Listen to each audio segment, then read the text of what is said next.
ನಮಸ್ಕಾರ ಎಲ್ರಿಗೂ ಮಾಯಾಳ ಅಡುಗೆ ಮನೆಗೆ ಸ್ವಾಗತ.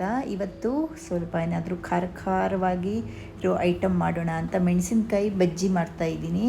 ಇದು ಚಳಿಗಾಲದಲ್ಲಂತೂ ತುಂಬಾ ಚೆನ್ನಾಗಾಗುತ್ತೆ ತಿನ್ನೋಕ್ಕೆ. ಇದಕ್ಕೋಸ್ಕರ ಮೊದಲು ಹಿಟ್ಟನ್ನು ರೆಡಿ ಮಾಡ್ಕೊಳ್ಬೇಕು. ಅದಕ್ಕೋಸ್ಕರ ಕಡಲೆ ಹಿಟ್ಟು, ಸ್ವಲ್ಪ ಅಕ್ಕಿ ಹಿಟ್ಟು, ಇಂಗು, ಉಪ್ಪು ಹಾಗೂ ಖಾರದ ಪುಡಿ ಹಾಕ್ಕೊಂಡು ಚೆನ್ನಾಗಿ ಮಿಕ್ಸ್ ಮಾಡ್ಕೊಳ್ತಾ ಇದ್ದೀನಿ. ಈ ಹಿಟ್ಟು ನಾವು ಯಾವುದೇ ಪಕೋಡ ಅಥವಾ ಬಜ್ಜಿ ಮಾಡ್ಕೊಳ್ಳೋದಕ್ಕೆ ಸೇಮ್ ಇರುತ್ತೆ. ನಿಮಗೆ ಎಷ್ಟು ಬೇಕೋ ಅಷ್ಟು ಕಡಲೆ ಹಿಟ್ಟು ಹಾಕ್ಕೊಂಡು ಸ್ವಲ್ಪ ದಪ್ಪಗೆ ರೆಡಿ ಮಾಡ್ಕೊಳ್ಬೇಕು ಹಿಟ್ಟನ್ನು. ನೋಡಿ, ನಾನು ಸ್ವಲ್ಪನೇ ನೀರು ಹಾಕ್ಕೊಂಡು ಮಿಕ್ಸ್ ಮಾಡ್ತಾ ಇದ್ದೀನಿ.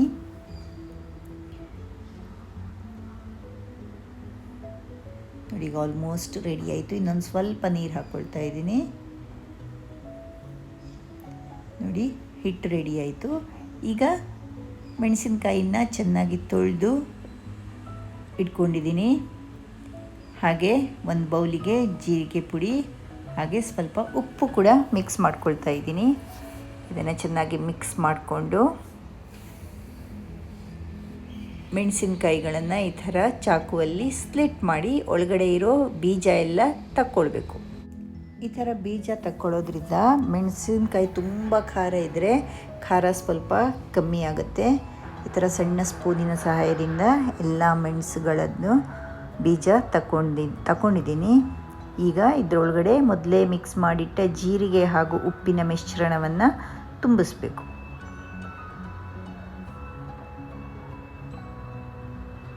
ನೋಡಿ, ಇವಾಗ ತುಂಬಿಸ್ಕೊಳ್ತಾ ಇದ್ದೀನಿ ಜೀರಿಗೆ ಹಾಗೂ ಉಪ್ಪಿನ ಮಿಶ್ರಣ.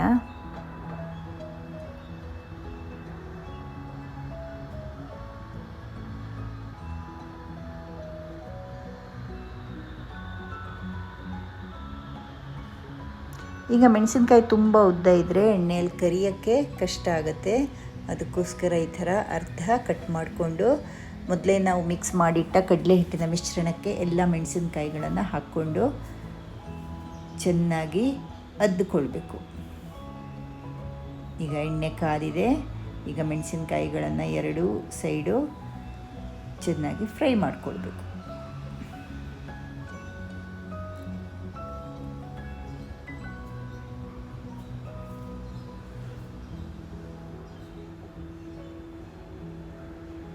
ಖಾರ ಇಷ್ಟ ಆಗೋರಿಗೆ ಈ ಬಜ್ಜಿ ಅಥವಾ ಪಕೋಡ ತುಂಬ ಇಷ್ಟ ಆಗುತ್ತೆ. ಹಾಗೆ ಜೀರಿಗೆ ಸ್ಮೆಲ್ ಕೂಡ ಬರ್ತಾ ಇರುತ್ತೆ.